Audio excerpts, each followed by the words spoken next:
Sometimes in life, Christians, Jesus followers, are full of hot air. Full of hot air. There's a word for that, a Greek word, it's called hubris. We've translated that word into pride. It's swollen, distended. And I think right now in this world, we need a little bit more of Jesus followers that are servanthood, and a little less domination. And so as we kind of unpack the story today of Abraham, I really want us to see the story through the lens of humility, to understand the struggle that Abraham is going through, but also to see that we can identify with him in his fear and in his faith. And last week we spoke about his fear. We spoke about what it's like to have fear-filled lenses. We spoke about what it's like to, I told my never-ending flight of fear of flying, and how when I get on a plane, I look at the people around me and I go, oh, I'm dying with you today. That's like my fear. And so we perceive realities in the future, often with fear-filled lenses, which means that Jesus is not in the picture.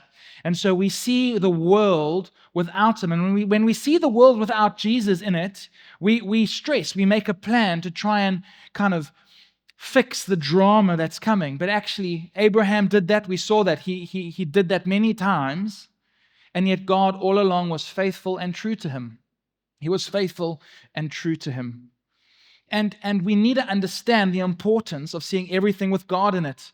To be in and amongst impossibility, but with God in it, it becomes possible. The 99-year-old man who had a kid, impossible. In the world's eyes, Abraham could never, ever, and Sarah could never conceive a child. They looked at the situation, the impossibility of the situation without God, and yet Isaac is born. And yet Isaac is born.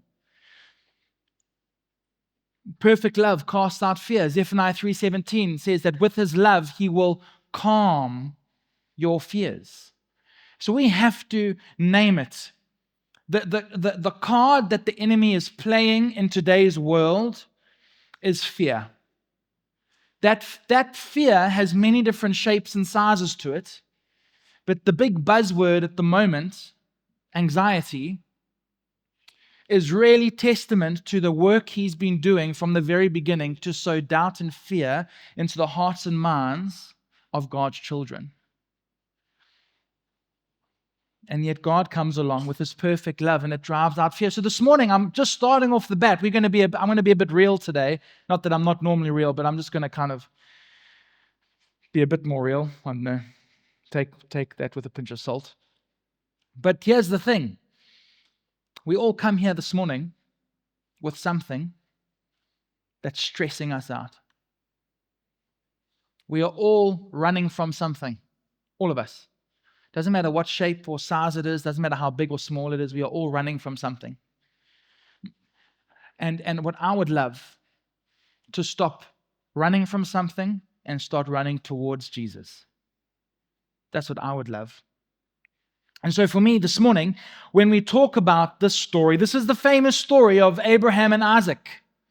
This is the famous story of Abraham. This is Genesis 22 vibes, and he's gone through all the tests and he's got the son, and life is pretty good, and he's taking a bit of a breath.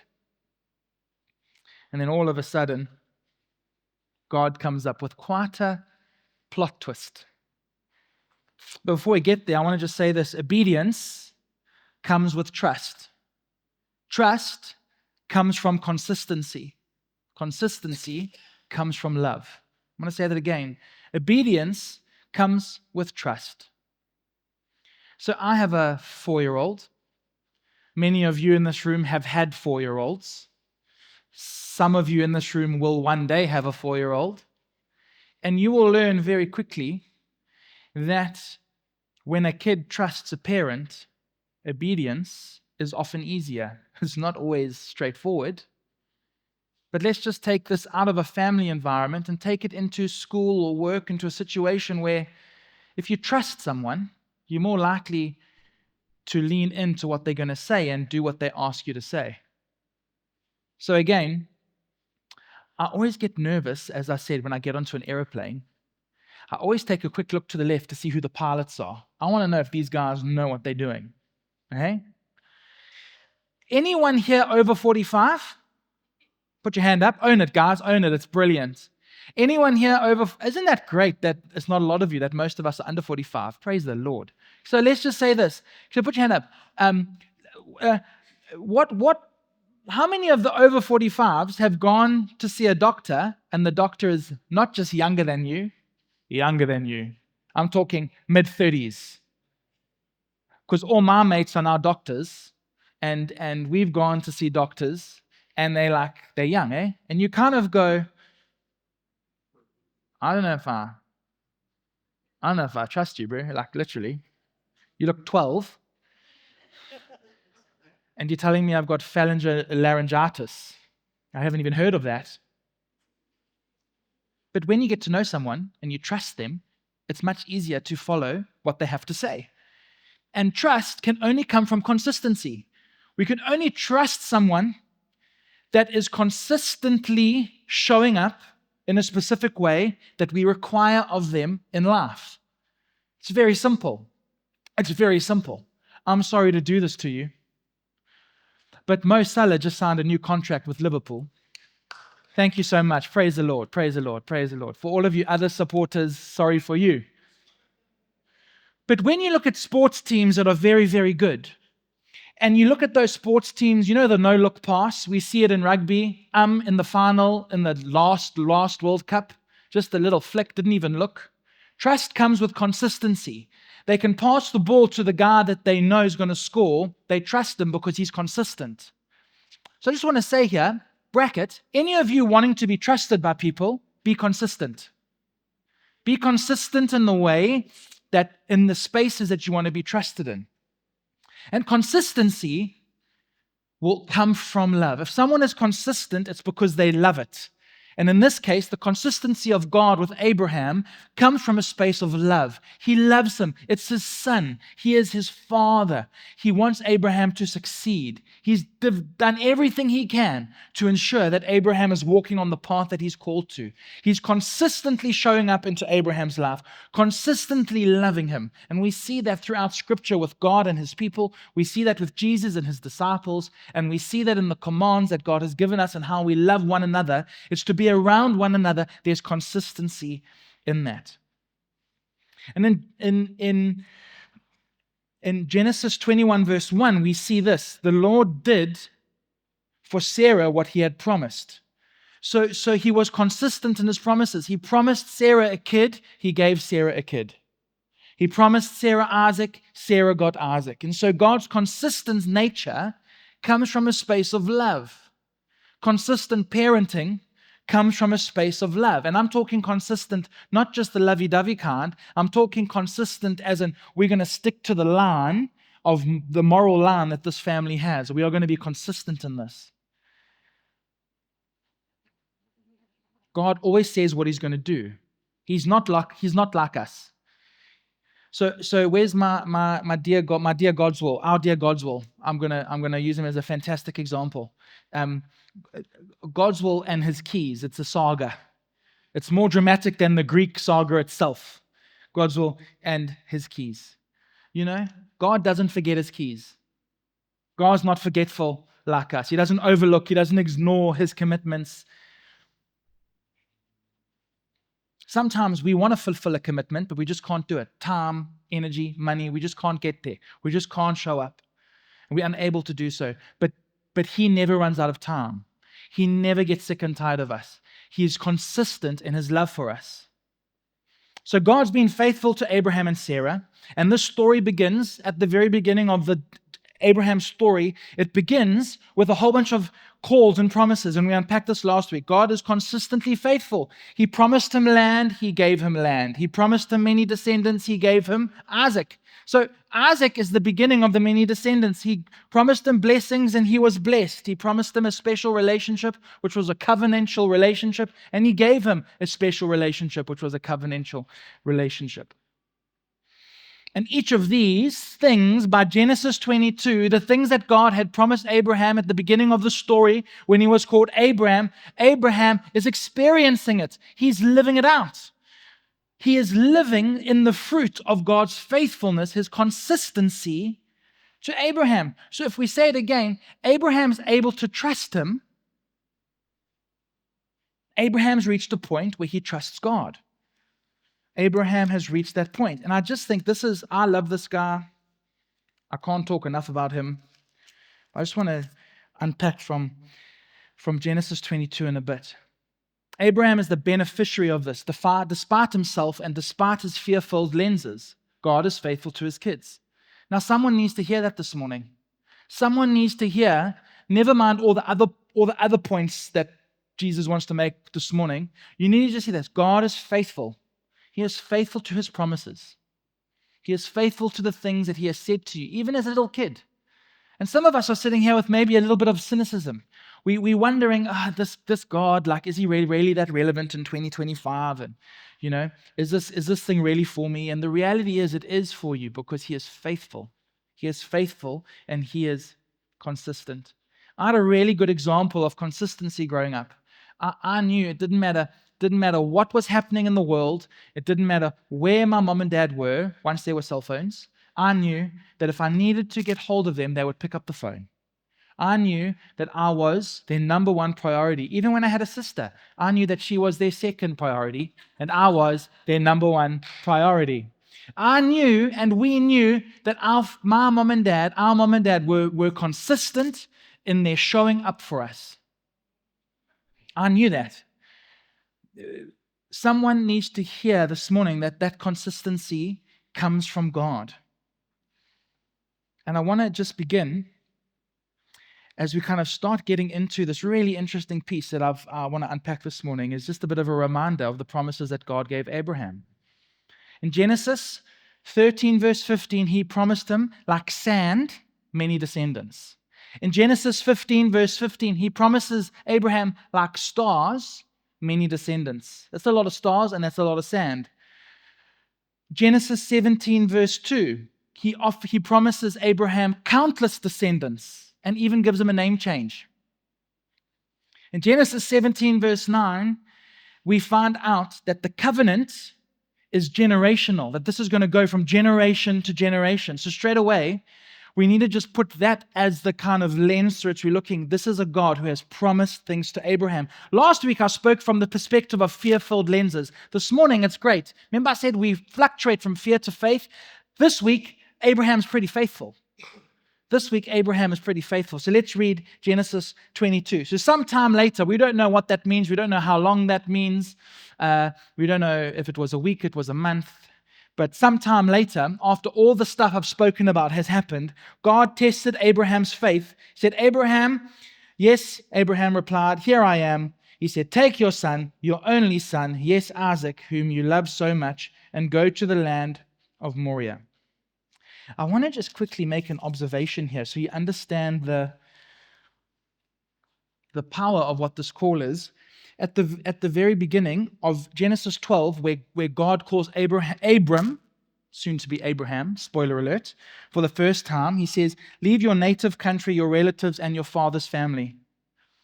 There's a thing about the seriousness of God's call with Abraham when he lists three things from biggest to smallest in terms of the importance of it.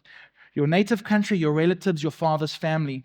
Here, he says, and that's kind of emphasizing the bigness of it. So here we say, take your son, your only son, yes, Isaac, who you love so much, and go to the land of Moriah. Go and sacrifice him as a burnt offering on one of the mountains, which I will show you.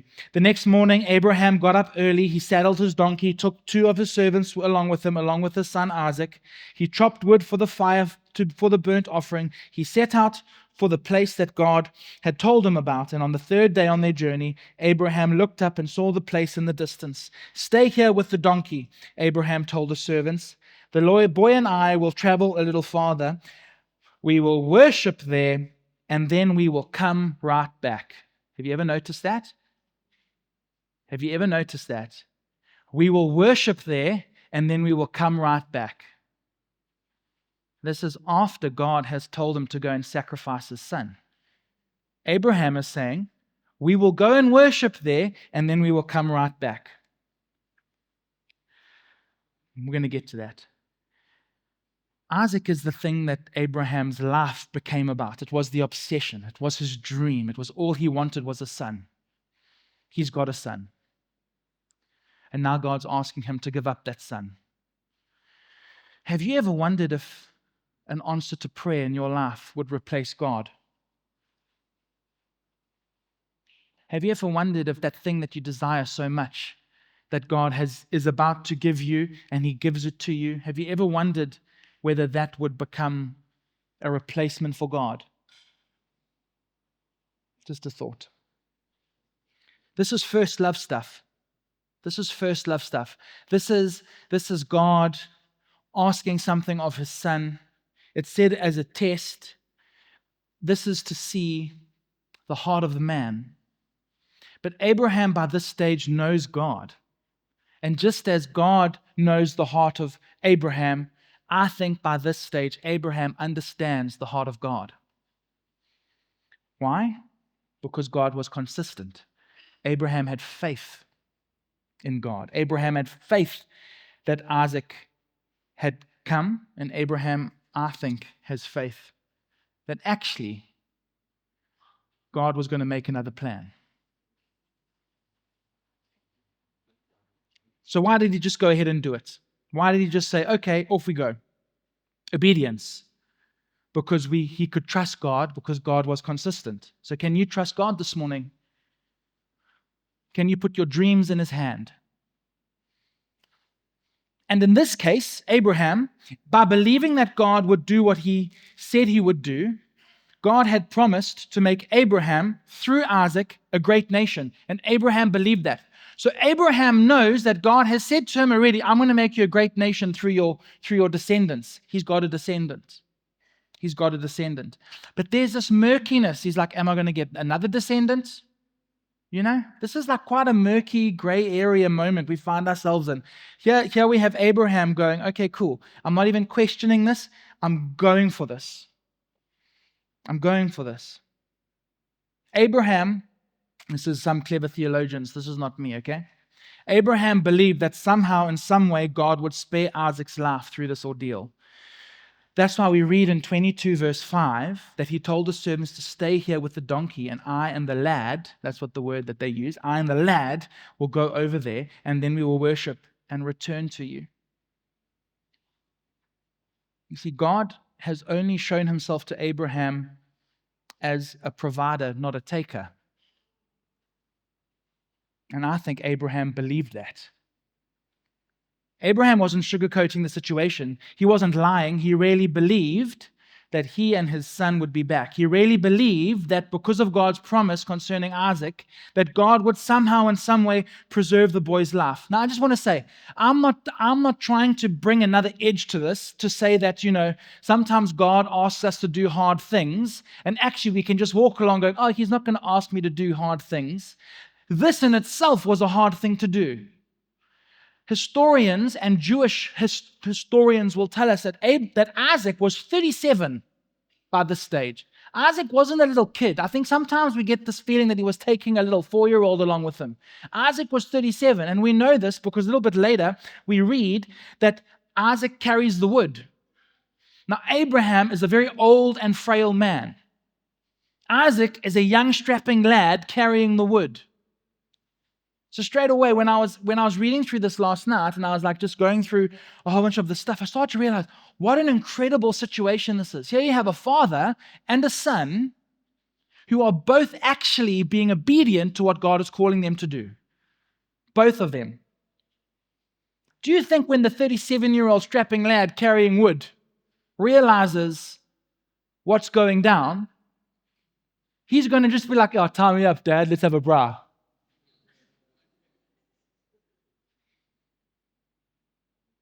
But in Hebrews 11:17, verse 19, it backs us up. It tells us what was going through his mind. It says this, by faith, Abraham, when he was tested, offered up Isaac, and he who had received the promises was offering up his only son. It was he to whom it was said, Isaac, your descendant shall be called. He considered that God is able to raise people even from the dead. He was wondering if that was going to go down here. And if Isaac could trust God, if Abraham could trust God, you could trust God. See, this is what faith is. This is believing that God will work it out for our good. So I'm not suggesting that when we are called to do something difficult, that we kind of go along, yeah, God, you're not really going to make me do something hard. I think Abraham knows that God is going to do something good out of the situation. I think Abraham was human. I think he's going, you know what? I'm really hoping that I'm going to come back with my son. Because it said by faith. By faith he went. He went by faith. And by faith, remember when I said fear-filled lenses? Fear-filled lenses. He was like, you know what? God, this God that I know, I trust his track record. I trust his track record here. And God works the situation out another way. And we see this, that the lesson is still the same. Abraham believed God would do what he said he would do. And when hope seems lost, Abraham thought deeper and deeper about the God he served until his hope was restored. In the moment where he says this incredible line, it says this a little bit later. So Abraham placed the wood in the burnt offering on Isaac's shoulders while he carried him the fire. Sorry, I've lost it here. Carried the fire and the knife, and the two men walked on together. The two of them walked on together. Isaac turned to Abraham and said, Father, yes, my son, we have the fire and the wood. The boy said, but where is the sheep for the burnt offering? Abraham said, now just imagine this. Abraham's walking towards the place, and he's like, okay, God, come on now. Come on now. He said, God will provide the sheep for the burnt offering, my son. Abraham answered, and they both walked on together. Now, for me, this is quite a remarkable statement. We can read that as him being very, not really deceitful, but hiding an uncomfortable truth from his son. Like, you're it, buddy, but I just don't want to tell you that. But Abraham's actually been quite honest up until this point. And the thing that I find interesting is, could he be saying in this moment, I want you to just listen to this, because I know we've always seen this story as a remarkable test of obedience, which it is, and that God will come and he'll ask us to sacrifice things in our lives, and then he'll come through and he'll show us that he's actually bigger and stronger. And that's all 100% correct. But here Abraham's walking, looking around, going, God's going to provide the thing that we're going to actually sacrifice today. I just found that quite interesting. So something else is nagging in this young guy's mind. Isaac, we talk a lot about Abraham, but as a 37-year-old, surely Isaac has a bit of equity in this decision as well. Surely at some point when he's lying on the braai with the wood around him, firelighter under my arm, Dad? Yeah? Cool? Lekker? There's a reality to this moment where not just Abraham has faith in the plan that God has for them, Isaac has faith in the plan that God has for them. And we read in verse 8, the two of them walked on together. Perhaps he had seen his dad trust God for provision in the past. Maybe he had heard the stories about how he was conceived around the fire. Maybe he had even heard these same words from his father's lips many times growing up, God will provide my son. And then surely he had seen God do it. You see, young Isaacs don't come out of nowhere. They come from parents and communities whom they observe obeying the call of God. So I want to just put to you a different angle this morning. This story is more about Isaac, a little bit more about Isaac than we thought. I just want to say, if I'm walking through Burman Bush with my dad and he's carrying a fire and I go, I'll knock him out in 2 seconds and run. I don't care what God's got planned for us. I am not going down on a bra. That's just not I do not identify as bra meat, thank you very much. Isaacs do not come out of nowhere. There are Isaacs in your life, friends. There are people in your life that are watching you make decisions, and those decisions are whether or not, the fruit of those decisions are whether or not you are trusting God or not.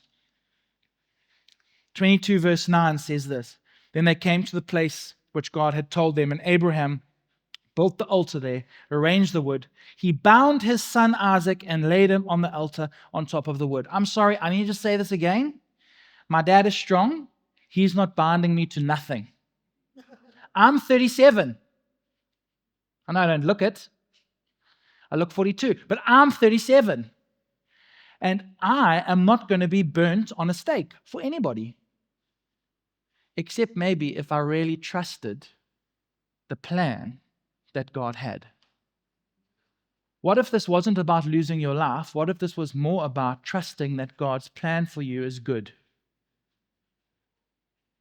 How far will you go to learn that lesson?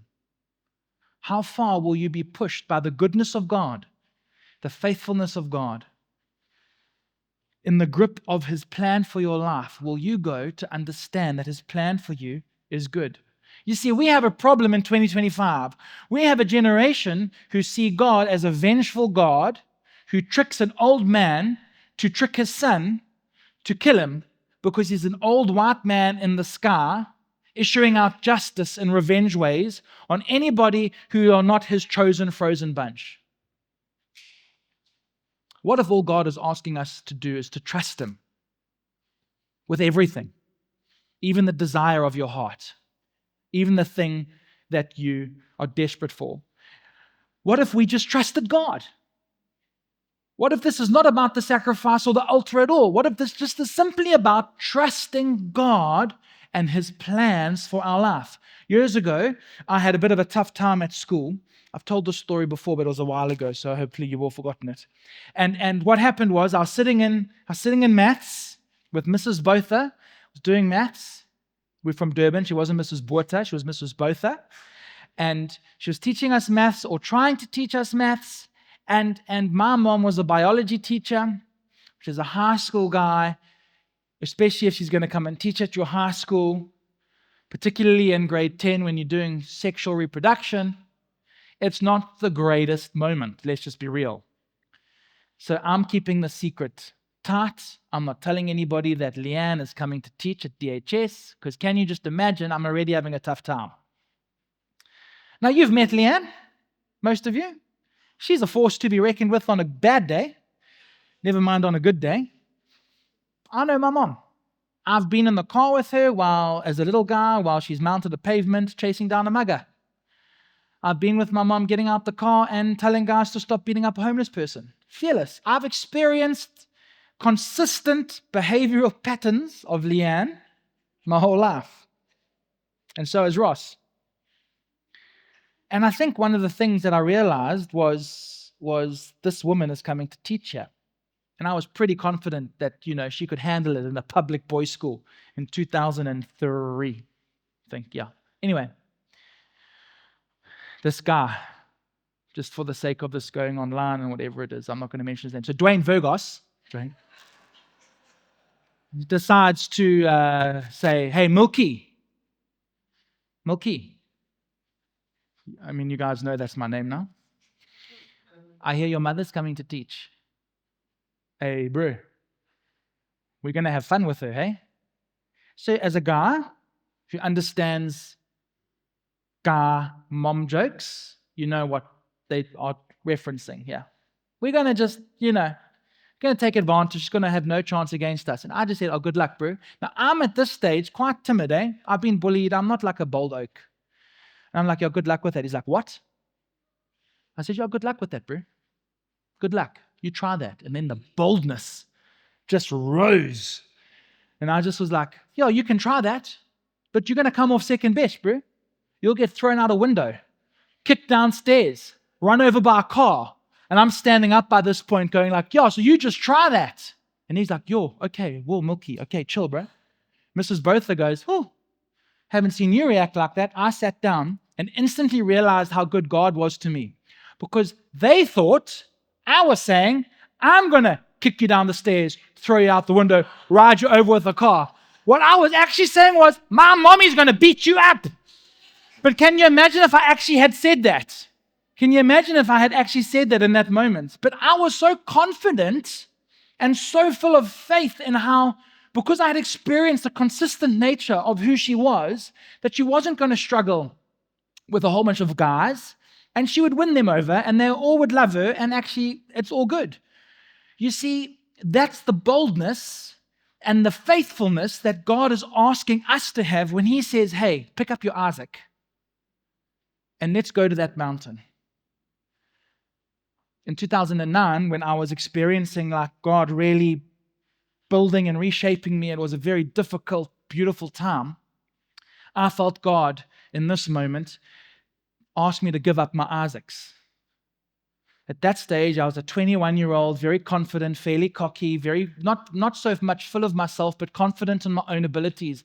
I could lead worship. I could speak well. I was a good leader. I found myself in the kind of leadership circles wherever I went. It was just the reality of kind of who I was at that age. I was leading things on campuses around the city. It was life was good for Matt. Like it was good. And then God gets hold of me, and my famous line that if you are a youngster in this church, you'll know off by heart. God gets hold of me and says, Matt, give up what the world sees in you to take on what God has in store for you. Just do that. And I had to give up the things that I really liked. I liked leading worship. I liked speaking in public. I liked leading. But they were reaching, it was becoming unhealthy elements of affirmation for me. I was doing it because I was good at it, and I felt good doing it. And God asked me to give it up. He said, will you trust me? Will you trust me with it? And the year goes on, and I had throughout the year, through beautiful moments of God's mercy and God's grace, He would drop things back onto my lap almost, and I felt Him say, "Okay, this is yours again." And ironically, He gave me back stuff. Like Isaac, Abraham went up with Isaac and he came down with Isaac, but he came down with a fresh understanding of who God was and God's goodness in his life. God gave me the stuff back, but all of a sudden I knew that He's God, I'm not. He likes it that way. I have these things because of His mercy and His grace. This is not my talent. This is His gift to me. There's such a big change in my understanding. And the very last thing that God gave back to me, He gave me back all the things that I had given Him. But it was all holding them with a new, fresh understanding. Abraham walks up the mountain with his son in fear, in a little bit of fear. Kind of faithful in the track record, but a little bit of fear. Going, is he gonna provide this thing? I think He will. It's also God, hey? It's not your mate, it's God. It's not like your chummy. As much as He calls us His friend, He's God. He's the wild lion that has shown mercy to us. Abraham comes down from the mountain fully, if nothing from 12 to Genesis 22, if none of that had convinced Abraham as to who God was for him, this is the moment that clearly defines God's love and mercy for His children. So I think it's really important that we understand this. I think it's important that we understand, number one, that we need to reach a point in life where we don't have our fear-filled glasses on, we have our faith-filled glasses on, and we trust God implicitly. It doesn't matter what it is. It doesn't matter what it is. Like I said, this was no chubby toddler. This was a big, strapping man. God's plan for us is not this old-fashioned, sacrificial,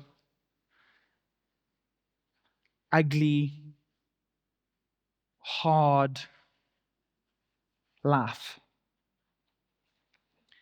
without Him in it. God's plan for us is all those things with Him in it. Do you understand what I'm saying? God is good regardless of what He calls us to. And we've often looked at this story. I've looked at the story of Abraham. I've looked at it only from Abraham's perspective. I never even considered Isaac was a character in the story. Never once did I even think that he had some equity in the decision making. So I want to kind of wrap up this morning. I want us to just really think about this. God calls us to do things in our lives that sometimes don't make sense, because sometimes the thing that He calls us to go against our definition of His goodness. Our definition of God's goodness is mainly defined by the popular culture of 2025. Do you understand?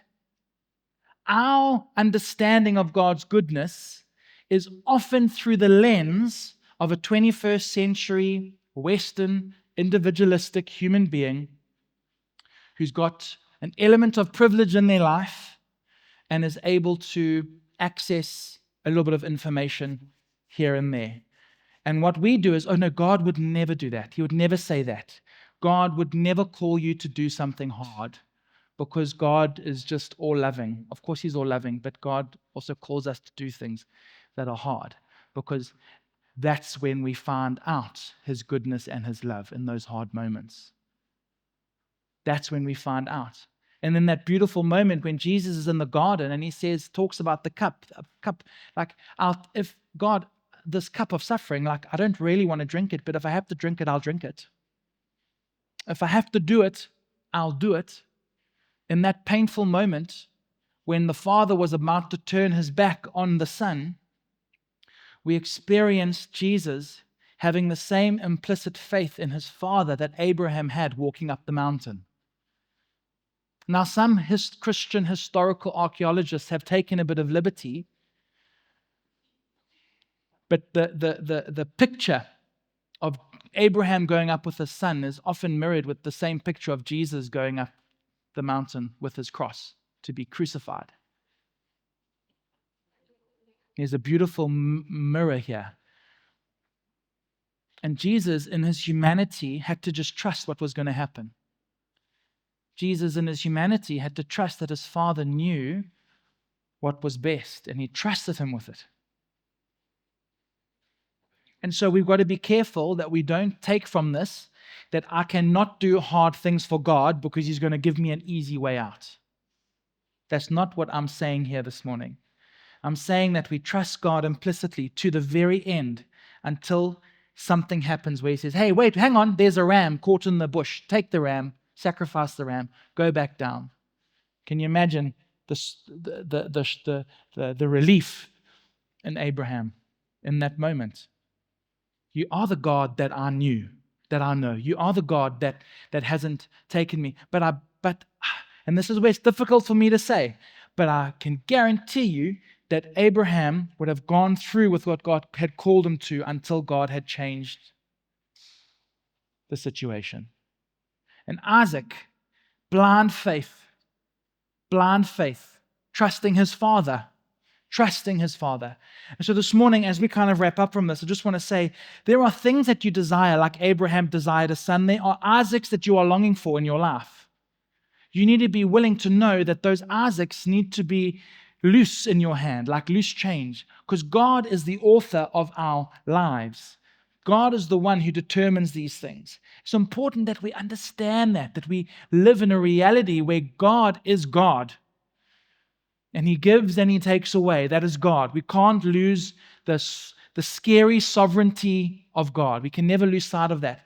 But it's also equally as important for us to understand that if we trust in God, we can trust in His goodness. We can trust that His plan is good for us. We can trust that He's got our backs.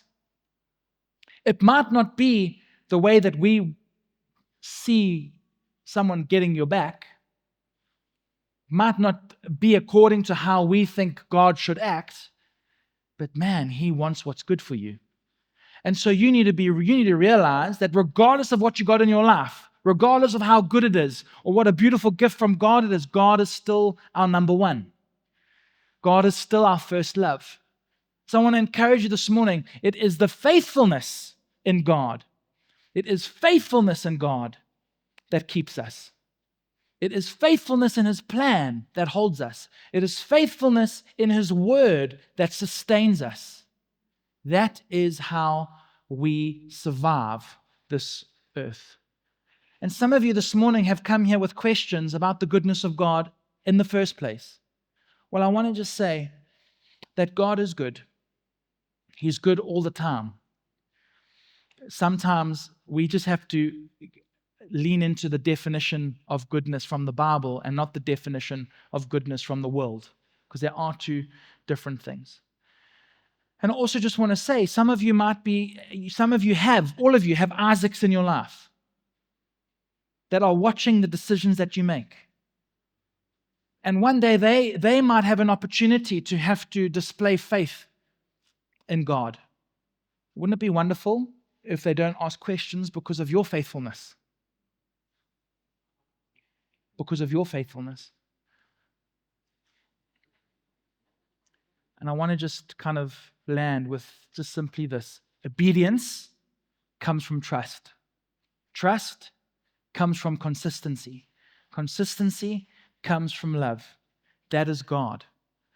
God calls us to obedience. We can be obedient because we trust Him. Trust comes with consistency. If you're struggling to trust God, I promise you right now, it's because you're not spending time with Him. Because you're not getting to know Him. You are not being consistent with Him. It's not the other way around. And consistency comes from love. He is consistent. He is there at every match, shouting for you, supporting you. He's not missing a game or a play recital or a speech day or an award ceremony or a promotion or a hard moment or a heartbreak for anything. He is there with you through thick and through thin. And you need to know that. That's because He loves you. That's because He loves you. When we understand that, and we live in the reality that we have been called to live with faith-filled lenses on, when He asks us to give up our Isaac, we won't question Him because we trust Him. We trust His consistency in our lives. And we know what's around the corner is better than what's happening right now.